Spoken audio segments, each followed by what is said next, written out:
Reprogramming session with your mind.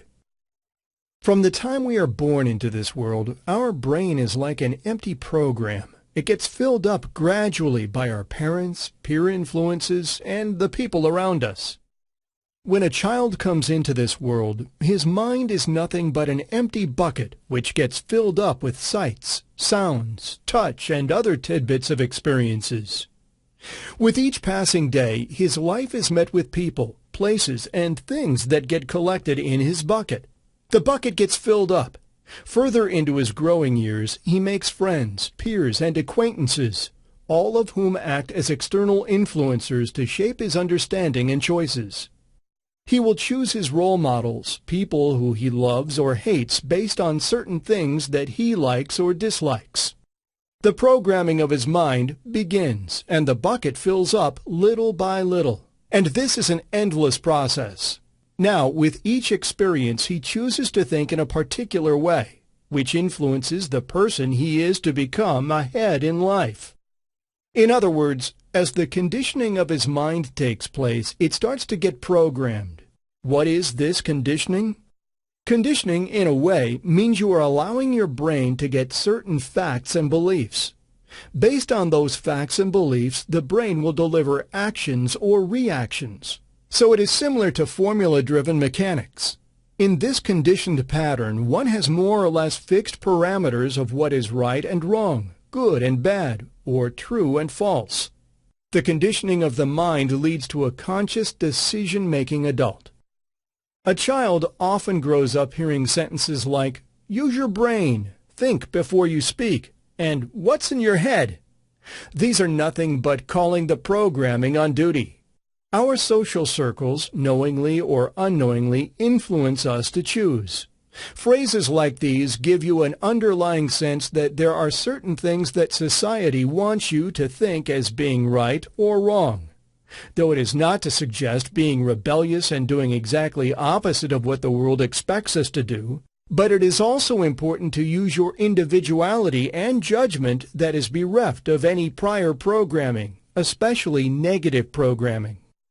So, for example, parents of a particular child may have acrophobia or fear of heights. They will always try and influence their kid to avoid high places. What they are doing, in effect, is passing on their fear to another independent personality and programming its mind to think that height is not right, or you should stay away from tall buildings or other high places. This child is then programmed to think that height is harmful and should be avoided. This is conditioning, and a negative one at that, because it closes possibilities, shuns opportunities right in the mind.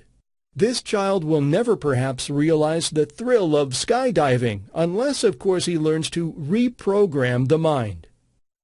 We take this quote from John Milton's Paradise Lost. "The mind is its own place, and in itself can make a heaven of hell, a hell of heaven." That's from Milton, Paradise Lost, from 1667. True as it is in the real world that our minds are indeed controllers of our fate, it either drives us to hell or makes a heaven out of what we have or get. So it is essential to reprogram the mind in order to drive the thoughts and actions in a positive path toward your goals and dreams. There is an old saying that states, "If you want to make your dreams come true, wake up." This waking up suggests action. Unless you act with the right programmed mind, it is hard to fulfill your dreams. Let your bucket enrich you instead of inhibiting you. Wonder why there are some people who tend to become smarter in school and some who performed poorly in school? It's not because they are smart or stupid, but it's their surroundings that mold them into their current state. Albert Einstein said, "Everyone is smart, and if you judge a fish by its ability to climb a tree, it will believe that it's stupid." In the walk of life, we come across people in many containers, some witty, some somber, some outspoken, some shy, some smart, some dumb, and more. But neither of these are qualities that people are born with. These are essentially a result of how the bucket fills up, what environment you are growing up in, and what company you keep. Personality traits are often a product of environment and influence. A fun family raises funny, lively kids. An academic family usually passes on such scholastic preferences to their offspring, while a family that is always battling in their daily grind and fighting between each other will automatically raise unhappy, moody, negative children in their homes. Our minds are shaped in a way that is like soft clay. It molds easily with how it is being shaped. Our mind receives external stimuli in the form of sights, sounds, smells, touch, etc. These things that we see, or hear, or feel, or smell around us keep programming our mind and, in turn, our personality. So no one is born smart or dumb, or for that matter, everyone is smart and dumb at the same time. But we must acknowledge that all of us are born with qualities that may excel in one category, but fail miserably in another. So even if the failure appears dumb, it doesn't necessarily mean that the person is, in fact, dumb. But when you happen to be more intelligent or smarter than the people around you, you are conditioned to think that they are dumb and just do not measure up to your standards. This is often loosely referred to as the smart people's disease. If you are suffering from one, you are likely to look down upon everyone else as mere mortals, just because they don't share your IQ or intelligence quotient, or think or speak or act like you. Many top-notch executives or grit-based leaders often suffer from the smart people's disease, since they have achieved a certain amount of success by being so-called smart. They assume that everyone else should be able to do the same. If they don't, they're just worthless. What they are practically doing is expecting the fish to climb the tree. So even if there are geniuses around, they fail to see them. Disappointments are reduced if we acknowledge that some minds are mathematical, some are creative, some are extroverted, some withdrawn, some naturally take initiative, while others need a little push. Now, if you ask a creative person to solve a simple math problem, he may appear stupid, but that's only in connection to that specific task. The same person may leave you jaw-dropped in appreciation with a superb painting he just finished. Therefore, like Albert Einstein said, a fish may consider itself stupid if it is judged by its ability to climb a tree. If, for example, you are the genius boss who can't find anyone measuring up to his intellect, reprogram your mind to think otherwise. Get rid of your smart people's disease and try to do things a little differently, which may help you find smart people around. Figure out exactly what it is that your junior or team members don't get right. Then find at least one positive quality or trait in each of them that really stands out. You will always find at least one thing in every person that he or she is damn good at. Next, channelize that person toward tasks which involve the types of things that he or she is good at, and watch how the same person whom you thought was dumb make impressive progress. Therefore, it is all about redirecting potential on the right path, if it has not been done yet. It's easier to get a fish to swim in water rather than climb trees. Not only do you save yourself and others frustration, but you also help to motivate someone to be successful in life. As for yourself, do not cower away in the face of defeat. Don't think you are the stupid fish. Instead, reprogram your mind to think that you are damn good with what you love best and what you ideally want to become. The greatest discovery of my generation is that man can alter his life simply by altering his attitude of mind. William James. You must learn to understand how you inexorably become what you think about. With this fundamental knowledge, you will be able to begin manifesting your dreams more effortlessly, while bidding adieu to those bad habits and that old cliché thinking that have been blocking your self-motivation. If you want to achieve certain success, the people that are surrounding you are very important. Have you ever wondered why rich people only hang out with rich people?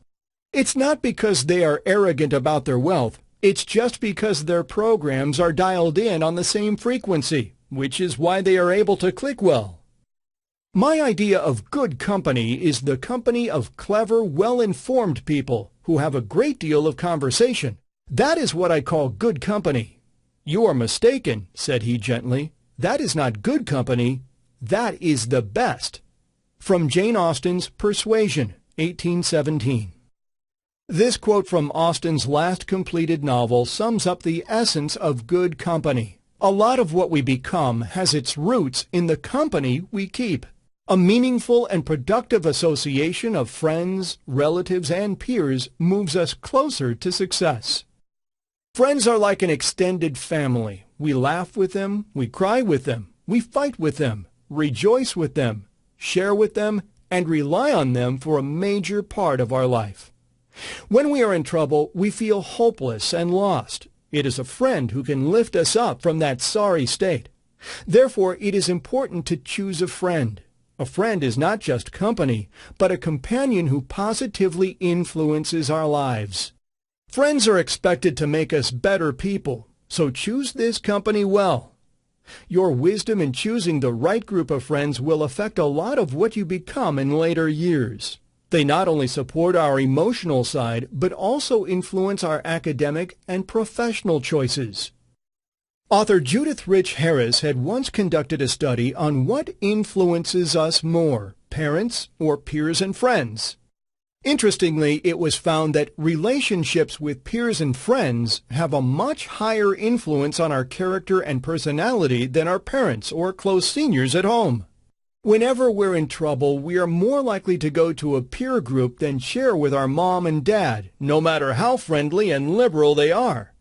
This is one more reason why you must carefully choose the right company to keep. If a friend influences you to make poor decisions, you would not know, nor will your parents. But you will end up in more trouble nonetheless. Good company, on the other hand, a wise friend, will show you the right way forward, and you eventually emerge victorious. Unfortunately, the path to success is not linear, nor is it easy. It's as snaky as it is wide, and only the wisest people know how to steer their way through these meandering paths and passages to reach their dream destination, success. Your peers who are wise will share their secrets of this navigation with you. They will either let you lead the way or hold your hand to walk beside you on the path to success. So you must choose your company well. The positive will make you positive, and the negative characters will breed more negativity in you to stop you from being successful. Make the right choices. Do not think twice if you have to let go of those valuable people or friends in your life who block your path. You'll be better off without them if they have no positive influence on you. After all, we all care for ourselves and our future, don't we? So choose and keep your company wisely. Remember the old proverb, "He who walks with the wise grows wise, but a companion of fools suffers harm"? So be it. So why do you think the rich gets along well with the rich? If you thought it's a financial connection, well, it's not. It has more to do with matching wavelengths, the frequency of which the mind sends out and receives signals to and from the world around it. The wavelengths of the rich matches with the wavelengths of others who are rich, because they are quite like them. No relationship exists effortlessly or by nature. We nurture it through exchanges or communication, and these exchanges or communication are successful when there is a similar mental frequency or wavelength. When it comes to our colleagues or friends, we are really not keen to mingle with people who are unlike us. Generally, we are more at ease with those who have similar interests and attitudes, and we tend to avoid or be impatient with the ones who are unlike us. In other words, our opposites. How would you like it if your friend keeps changing the channel when your favorite talk show is on? Or maybe if your colleague loves to drop by your workstation when you're in the middle of an important project? Chances are you wouldn't like it at all. That's because they are unlike you, and you despise their nature or preferences in some way. Your mind just does not connect with theirs. With that in mind, it therefore should not be a surprise to know that a study about personality type and relationships demonstrates a distinct pattern. indicating that successful partners often share the same dominant trait. This, however, does not imply that people with different tastes, traits, and preferences cannot share blissful, successful companionship. It purely means that people habitually settle down with folks who are on the same wavelength. The difference between the rich and the poor is that each have a different view of reality. No one is rich or poor by default. We create our own destinies. And how? By programming our mind, filling and refilling the bucket of experience with fresh sets of ideas and thoughts, shedding the old belief system and inhibitions. Minds wired or programmed in the same way will attract each other. That's why, as the saying goes, birds of a feather flock together. Like we discussed, the rich people are naturally drawn to the rich, not because they have a lot of money, but because their minds function alike. Their goals and dreams are similar, if not exact. We are rich or poor by the sheer merit of our outlook on life. Our reality changes with our outlook, and a changed reality, in turn, shapes the future to make one rich or poor. This means at any point in time and space, two people sharing the same realities will go on to become rich and poor, because they looked at the same reality differently. Changing the outlook to change destinies is another way of saying reprogramming your mind, giving it a fresh start. Do not lay a new set of beliefs over your old ones. Rather, dismantle the old belief system altogether and make room for fresher beliefs. Let the old wither and fall to become the newer and better. Many people would argue that positive thinking is a way of hiding from the reality. But is it? No, most definitely no. If this was true, then the assumption is that reality is always negative, which it is not. Reality is a mix of good and bad. The idea is to look at the bad in a positive way, so that you can change the basic quality of your life and living, and be a happier, healthier you. Positive thinking improves your reality in every way. Suppose, for instance, you are driving along a busy road and you are running late for work. The traffic frustrates you because it slows you down when you really want to move faster so you can get to work. If this was your reality and you have a typically programmed mind, your lid will blow clean off. You might become enraged at other drivers, shout a few swear words in utter exasperation, and may even bump into other cars in the rush. None of these will take you faster to your destination. Worse still, you'll end up in a lousy mood. Now, think how you can impact your life by changing your outlook on the same reality. You are caught in traffic when you are late to work. You do not lose control. Instead, you keep your sanity hat on and enjoy the drive while watching other people hitting the panic button. You'll casually and calmly observe the daily sights and sounds along the road, which you otherwise would not have noticed. This way you end up feeling happy and less stressed when you eventually arrive late in the office. Your general mood will help you work better and smarter. To sum up, your outlook on your current reality determines your future. Rich people see failure as a learning process, and they accept things with an open mind. If you tend to have a negative mind at work, do not expect it to change overnight. Positive thinking needs practice, but it is never too late to start. When you learn to see the silver lining behind every dark cloud, you have become the optimist that you ought to be. Now you have moved from self-criticism to a state of self-acceptance, from where your healthy journey to succeed begins. The more optimistic you become, the more equipped you will be to handle problems in a constructive way. Your mind becomes reprogrammed to assimilate and respond to disasters in a positive manner, and you recreate your reality. Failures are common in the real world. Life is indeed not a bed of roses, and if it was, life itself would be predictable and boring. The thorns, or failures, are essential for the rose, success, to be realized and beautiful. This makes life's journey worthwhile. Brad Cohen says, "A positive outlook breeds success, just as a negative outlook breeds failure. Therefore, expect failures and overcome them positively. Greet them as learning experiences to refine your actions.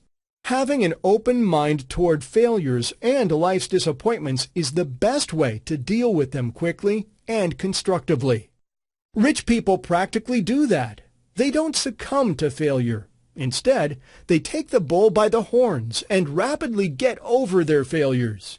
That way, they're again back on the path of chasing the dreams and finding success. The rich carry an indomitable spirit in their hearts, so success also finds a way to back them. They would look at failure as just a reason to try again. They move ahead because they're focused on their ultimate goal, to make money and remain rich, living a life of luxury. The poor, on the other hand, remain in dire straits because they choose to dwell on failures. For them, failure is just suggestive of their worthlessness, and they withdraw from attempting to succeed again. Poor thoughts generate poor people. Their thoughts literally become their fate in a completely controllable, self-fulfilling, predictive manner. We often hear people say, "It's all in the mind." This is very true. All our actions start from the mind. Our thought processes that originate in the mind control our actions, and actions, in turn, impact our success or failure. So program your mind to think you can accomplish success, and then you can indeed. People who are struggling to make ends meet are seeing failure as if it was the end of the world, and they do what they can to avoid failure. Success and failure are two sides of the same coin. You can't have one without the other.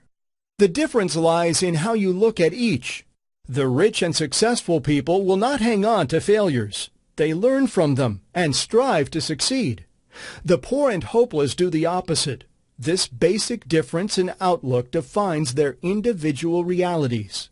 The rich remain open and receptive, while the poor stay closed and withdrawn. They do not realize that it is okay to fail and that the glory lies in rising up every time you fall. As a popular social media enthusiast, Pandora Poikilos once said, "If there is one thing I can pass on from my humbling experiences in life thus far, I will tell you this.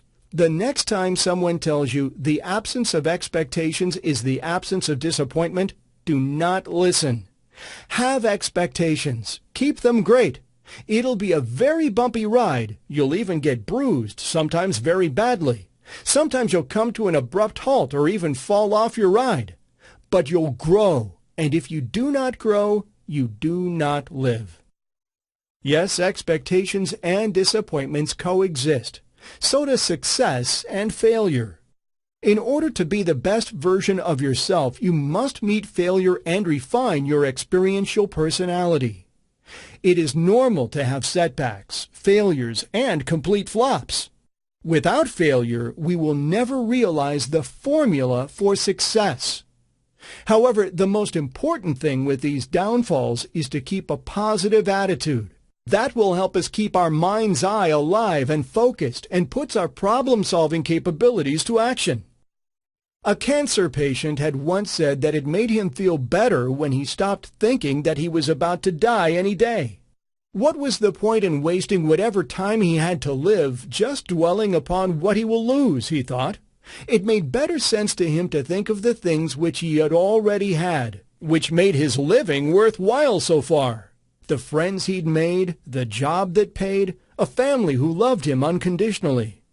He spent his days doing all that he loved to do, living like there was no tomorrow. That way, he actually added a few more days to his life. The moments that fulfilled him, the company that warmed his heart. Medically, he lived more and better than he could have easily chosen to do otherwise. In other words, dwell on negatives. This story is not just an inspiration for all of us. It also speaks volumes about the power of positivism. Destinies do change when we reprogram our mind to react and respond in a positive manner. It affects our holistic well-being. Some of the world's most successful people have faced failure, sometimes more than once or twice. Numerous success stories are full of mistakes and failures. Thomas Alva Edison failed over 6,000 times before he could get the first electric light bulb right. Walt Disney was fired by a newspaper editor because he lacked imagination and had no good ideas. Can you believe that? Oprah Winfrey was thrown out of an early anchor position and tagged unfit for TV. Michael Jordan was dismissed from his high school basketball team and missed over 9,000 shots in his career. So be open to accept that the inevitable struggle and grind is basically the only way to get the intended lessons out of the bad times you're going to face. Failure is not the end of the world. It's just a means to a brighter end. Success. Having a meaningful life requires messing up from time to time and venturing into the world of the unknown. A happiness researcher, coach, and adventurer, Robert Biswas-Diener, had once interviewed many managers, world record holders, entrepreneurs, and other very successful people from various walks of life. What Robert discovered was that their ability to become achievers was mostly rooted in their open-mindedness to commit errors and make mistakes. We all want to be successful, but no one or nothing can guarantee success. That is why the ability to recover from setbacks and move forward is essential. Visualization. Think about your final goal. You can set it high, but make sure you take baby steps to achieve it. Rome wasn't built in a day, and neither are your dreams. Yet many people never find success because they are having limiting beliefs, causing them to fail even before they started visualizing success. You've got to really believe in success and visualize it every day from the moment you wake up and as you're drifting off to sleep.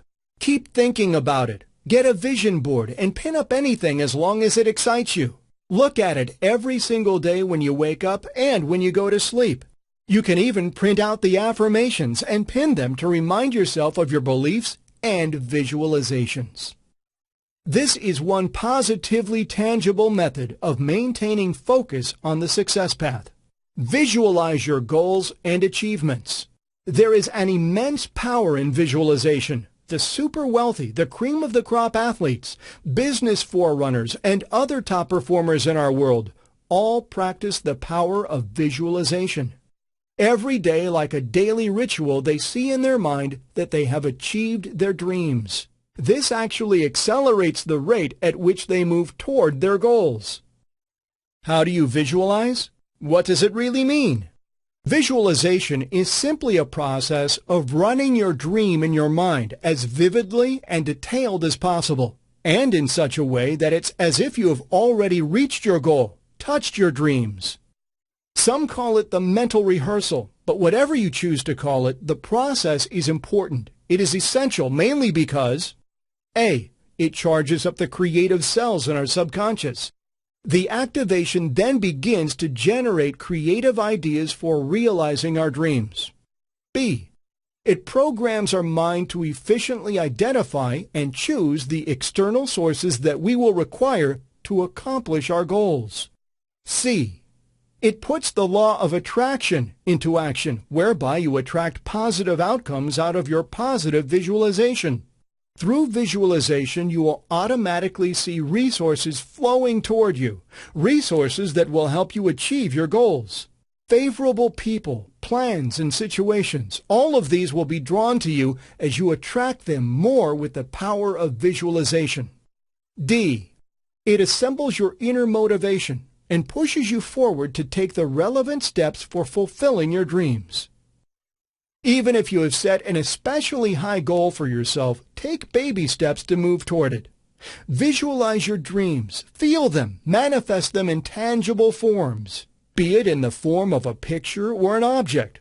Look at them every day to reassure yourself that this is what you want to achieve. Visual iteration grabs consciousness more firmly and lets you stay on track with your goal. Putting up goal pictures is one really good way of moving closer to your dreams. If you want to fly a plane one day, do not just picture yourself doing so in your mind. Take a picture of the plane and put your own picture into it. Then stick it up by your bedside or on your desk at work. a place where you can see it often.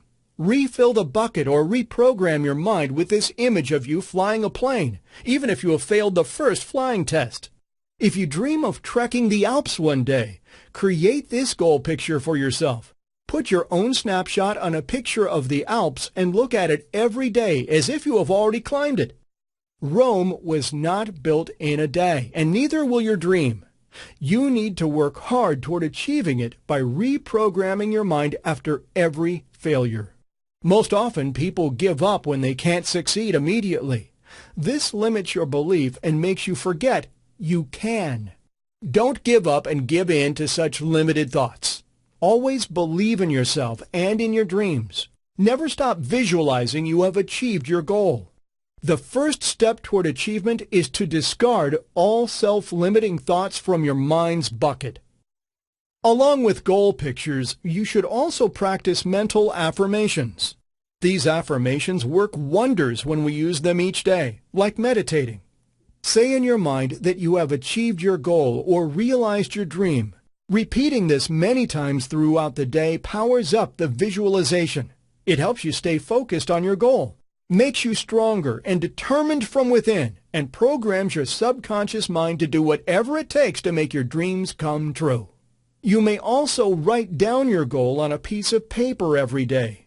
Visualization and affirmations taken together can reprogram your mind, change your belief system, assumptions, and prior notions about yourself and your capabilities. Though you may not see changes overnight, they do happen over time. The process is invisible, but very much real. Just hang in there and do not give up if you don't see immediate results. Fear and insecurity will try to pull you back from trying new things. Control your fears and insecurity. Don't let them control you. Do what you love and enjoy doing what you do best. Trust your capabilities. Without a humble but reasonable confidence in your own powers, you cannot be successful or happy. Remember what Thomas Alva Edison had said? "I have not failed. I've just found 10,000 ways that won't work." This is the crux of reprogramming the mind. Think differently.